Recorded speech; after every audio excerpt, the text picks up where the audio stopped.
تک تو برداشت کرتے رہے, مکہ میں تو ایذائیں برداشت کرتے رہے, اب اللہ نے مدینہ میں جانے کے بعد کہا اب برداشت کرنے کا موقع نہیں ہے, اب ان سے مقابلے کا موقع ہے. مقابلے کے لیے اترو, 313,000 کا مجموعہ ہے اور 1000 کا جمع کثیر ہے, فکر مت کرو. اللہ نے فرمایا آج انتقام لیا جائے گا, وہ مقام ابراہیم کے وقت جو کیا تھا آج اس کا بدلہ لیا جائے گا. اور 70 کے 70 قتل کر دیے گئے, اور بدر کے اس کنویں میں ڈالتے وقت اللہ کے رسول صلی اللہ علیہ وسلم نے روتے ہوئے فرمایا ہم نے نہیں کہا تھا کہ تم ہمارے ہاتھوں سے مارے جاؤ گے.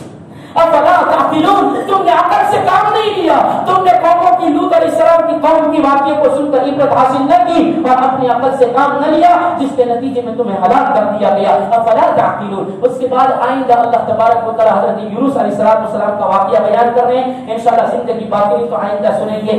فرمائیں بسم اللہ الرحمن الرحیم. سبحان اللہ وبحمدہ سبحان اللہ العظیم. اللهم صل على سيدنا محمد وعلى آل سيدنا محمد وبارك وسلم. يا أحد الصمد الذي لم يلد ولم يولد ولم يكن له كفوا أحد. يا حي يا قيوم برحمتك نستغيث يا ذا الجلال والإكرام. اے اللہ رمضان پورا ہونے کو آ رہا ہے, اے اللہ 26 روزے ہو گئے, یا اللہ رمضان اختتام پذیر ہیں, یا اللہ رحمت والا عشرہ, مغفرت والا عشرہ, اتقم من النار والا عشرہ بھی پورا ہونے کو ہے. اے اللہ معاف فرما دیجئے, معافی دے دیجئے, پوری معافی دے دیجئے. اے اللہ راضی ہو جائیے. یا اللہ آنے والی رات بڑی مبارک رات ہے, یا اللہ ختم قرآن ہوگا. اے اللہ ہماری دعائیں منظور فرمائیے, ہماری مانگیں پوری کر دیجئے, اور یا اللہ ہمارے قصوروں کو آج تلک کے معاف فرما دیجئے, صغائر کبائر سب معاف کر دیجئے. اے اللہ رضا کا پروانہ دے دیجئے, اتقم من النار کی سند دے دیجئے.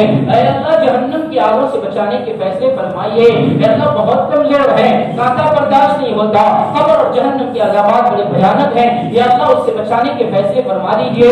جنت کی بے بہا نعمتوں میں یا اللہ ہمیں داخل فرما دیجئے, جنت الفردوس میں داخل فرما دیجئے. بلا استحقاق یا اللہ سوال کر بلا استحقاق دے دیجئے. اے کریم آقا مرحومین کی مغفرت فرمائیے.